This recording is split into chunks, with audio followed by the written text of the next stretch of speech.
नमस्कार दोस्तों, स्वागत है आपका मेरे इस चैनल हम लोग में। आज मैं दिल्ली के बारे में बात करूंगा, केजरीवाल सरकार के एक नए घोटाले के बारे में। या तो नया तो क्या, एक नया घोटाला जो अभी हाल ही में वापस उसके चर्चा में आया है। इसके बारे में सारे ट्यूबर अपना ज्ञान परोस चुके हैं और मैंने सोचा कि मैं अगर पीछे रह जाऊंगा तो फिर शायद इतिहास में मैं पीछे रह जाऊंगा, क्योंकि मैंने अब तक केजरीवाल के किसी भी घोटाले की बात नहीं की है। तो इससे पहले मैं आगे बढ़ूँ, आप सबसे अनुरोध है कि मेरा चैनल आप सब्सक्राइब कर दीजिए और साथ में जो आइकॉन है, बेल आइकन, उसको भी दबा दीजिए। तो हाल ही में जो दिल्ली में सबसे बड़ा शराब घोटाला था, जो तो आप जानते हैं, जो करीब 2 से 3 हजार करोड़ के रूप में रुपए के बीच में था। और इसमें जो ऑडिटर जनरल की रिपोर्ट, वो भी विधानसभा के पटल पर रख दी गई है और इस पर आगे की कार्यवाही चल रही है।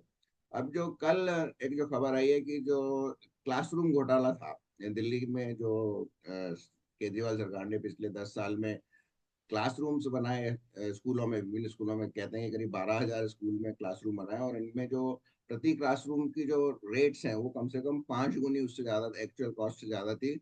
और एक यूट्यूबर ने ये भी किया कंपेयर किया कि गुजरात में भी इस समय इस दौरान कई 10 हजार के करीब स्कूल के क्लासरूम बने थे और उनकी और इसके कंपेयर में करीब 5 गुना का डिफरेंस है, यानी कि दिल्ली में 5 गुनी फीस दी गई।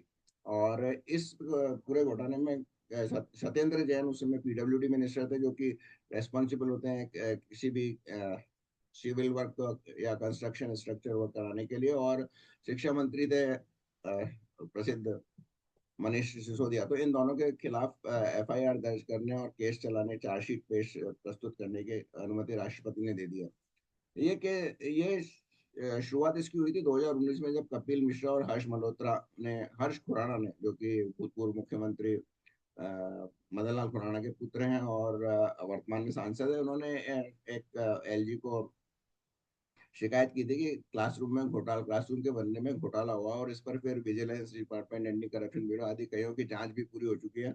लेकिन चूंकि उस समय केजरीवाल सरकार थी, वो अपने आप अपने ही मंत्रियों के खिलाफ किस तरह से परमिशन देती केस करने की, तो वो नहीं हुआ। और अब जैसे ही सरकार पलटी, इसकी राष्ट्रपति ने अनुमति दे दी और अब इस पर केस चलाया जाएगा। लेकिन आप ये विडंबना देखिए कि अगर कोई सरकार में है और बदमाशी करता है, बेईमानी करता है या किसी तरह का क्राइम करता है, तो उस पर एक्शन लेने के लिए उसको एक प्रिविलेज है कि उसके लिए उस पर केस डायरेक्टली नहीं चलाया जा सकता है। किसी स्तर पर राज्यपाल या राष्ट्रपति के स्तर से अनुमति की जरूरत होती है। और अब तक का इतिहास ये बताता है कि जो राष्ट्रपति अब तक थे, आप पिछले रामनाथ कोविंद और वर्तमान श्रीमती द्रौपदी मुर्मू मुर्मू को छोड़ दें, तो वो इस तरह की फाइलों पे बैठे रहते थे।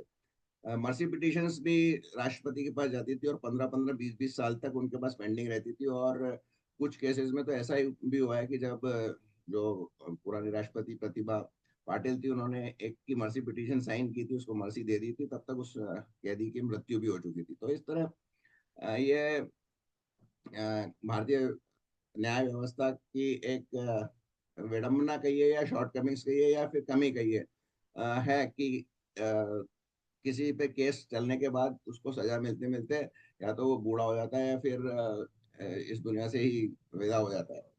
इस केस में ये बताते हैं कि जो 12 हजार कमरे बने, उसमें से कई तो पुराने कमरों को ही रेनोवेट करके उन पे फुल बिल के रूप में पेमेंट कर दिया गया। और कुछ तो टॉयलेट्स बनाए गए, उनको भी क्लासरूम बना के ही प्रस्तुत किया गया। तो इस तरह से कुल मिलाकर एक घोटाला हुआ है। और मुझे लगता है कि जब केजरीवाल, इसमें ये है। और एक और प्रक्रिया जो कि इन्होंने शीश महल में अप्लाई की थी कि एक कोई बिल या प्रोजेक्ट हो, छोटे छोटे प्रोजेक्ट बनाओ जिनकी जिनकी बिलिंग या लागत 1 करोड़ से कम हो, जिसमें से किसी राज्यपाल की भी परमिशन लेनी नहीं पड़े और ऑडिट और निविदा प्रक्रिया भी ठीक से पूरी पूर्ण रूप से, उसमें भी कुछ छूटें दी गई है, वो की जाए। तो उन्होंने ज्यादातर में 1 करोड़ से कम के प्रोजेक्ट बनाए और फिर वो डायरेक्ट कैबिनेट से पास करके उनका पेमेंट भी हो जाता था। उनमें कई केसेस में, जैसे मैंने कहा, कि टेंडर भी नहीं भरे गए। तो कुल मिला के ये एक बहुत ही आर्किटेक्चर्ड घोटाला था। और मैं शुरू से इस बात का कह रहा हूँ, मैं इस बात के केजरीवाल का फैन भी हूँ कि उसने एक डिपार्टमेंट खोल रखा था जिसमें किस तरह से घोटाले किए जा सकें, इस पे रिसर्च होती थी और डिटेल्ड वर्किंग होती थी। लेकिन क्योंकि केजरीवाल खुद नए थे पॉलिटिक्स में और उनको उनको ये नहीं पता था कि कैसे पॉलिटिशियंस पॉलिटिक्स करते हैं और किस तरह से घोटाले परफेक्टली किए जाते हैं। ये जो क्लासरूम घोटाला का हो या शराब शराब घोटाला तो छोड़ दीजिए, वो एक अलग चीज है, या जो भी दूसरे घोटाले आ रहे हैं ये दूसरे प्रदेशों में भी होते हैं। आप शीश महल की बात कीजिए, शीश महल में तो अरविंद केजरीवाल ने तो 50-60 करोड़ का ही शीश महल बनाया, वहां पर जगन मोहन रेड्डी ने तो 500 करोड़ का महल बनवा रखा है पहाड़ियों को काट के। तो लेकिन चूंकि जगनमोहन रेड्डी एक बेईमान पॉलिटिशियंस की छाप थी उन पे, उनको ईमानदारी का, वो कट्टर ईमानदारी का तमगा लिए रहे घूमते थे, और उनको तो पहले ही कांग्रेस के जमाने से ही आय से अधिक संपत्ति के केस चल रहे थे, तो उनको उतने लाइमलाइट में नहीं आए। हालांकि अब चूंकि एक्सपोज हुआ है, कुछ सोशल मीडिया पे उनके तस्वीरें भी आई है, उसके बंगले की वीडियोस भी आए हैं, तो ये एक इशू बनेगा। और क्योंकि अब वहां पर उनके विरोधी की सरकार है तो एक्शन जरूर होगा। लेकिन केजरीवाल का तो उनके समय में ही ये एक्सपोज हो गया। ये इसीलिए हुआ क्योंकि वो एक कट्टर ईमानदारी की छवि लेके चलते थे, और वो बहुत जल्दबाजी में थे पैसा बनाने और भारत के प्रधानमंत्री बनने के लिए। इसमें उन्होंने से उनसे ये गलती हो गई, तो वो ये नहीं कर पाए। अभी केजरीवाल पंजाब में भी उनकी सरकार किसान आंदोलन की वजह से परेशान है। जो मुख्यमंत्री मान है, उन्होंने किसानों से मीटिंग की थी, और एक तरह से गुस्से में वो उस मीटिंग से निकल आए थे, और उन्होंने शायद कुछ वीडियोस भी आए हैं सोशल मीडिया पर कंफर्म नहीं है, किसानों पे लाठीचार्ज वगैरह भी हो रहे हैं। तो ये सब वो हो रहा है जो वो आम आदमी पार्टी की दिल्ली सरकार ने किसानों के लिए वाईफाई दी थी, टैंकर दिए थे, उनको खाने वाने की बहुत सारी सुविधाएं दिल्ली बॉर्डर पर प्रदान की थी। तो वही आम आदमी पार्टी अब किसानों पे लाठीचार्ज कर रही है। तो ये यहाँ पर सीधा सीधा ये प्रश्न उठता है कि क्योंकि ये लोग सीधे आम आदमी हैं, और जमीन से मतलब सीधे अपने ड्राइंग रूम से या वर्क प्लेस से उठ के सीधे पॉलिटिशियन बन गए हैं, और जनता ने इनका इतना विश्वास किया कि ये अच्छी अल्टरनेट पर पॉलिटिक्स देंगे, तो ये ना तो अल्टरनेट पॉलिटिक्स दे पाए और ना ही पुरानी पॉलिटिक्स, तो बीच में कहीं फंस गए। और ये इन्होंने इतने से घोटाले और इतनी मिसमैनेजमेंट किया कि जो अब इनसे समझते भी नहीं बन रहा है।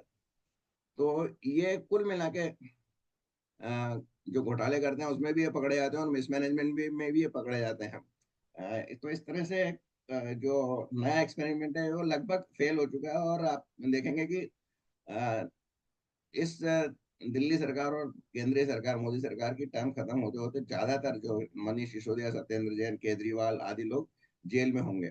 इसके अलावा मेरा तो ये भी मानना है कि कुछ कांग्रेस के बड़े नेता जिन्होंने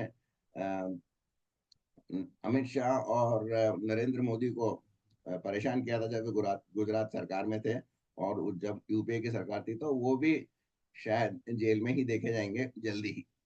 तो इस अंक में बस इतना ही। आशा है आपको ये बातचीत अच्छी लगी होगी। अच्छी लगी हो तो इसे लाइक करें और अपने दोस्तों के शायद शेयर करें। बहुत बहुत धन्यवाद।